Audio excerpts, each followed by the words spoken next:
Қазақтың тұңғыш романын Міржақып Дулатұлы жазғанын білген бе едіңіз?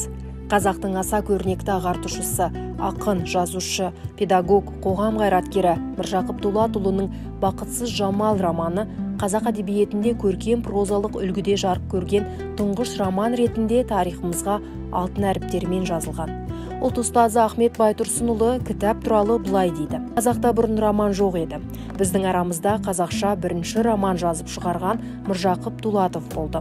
Оның «Бақытсыз жамал» деген романы 1910 жылы басылып жарыққа шықты. «Бақытсыз жамал» романындағы ескі әдет-ғұрыптың тұтқыны болған қазақ қызының тағдыры бейнеленеді.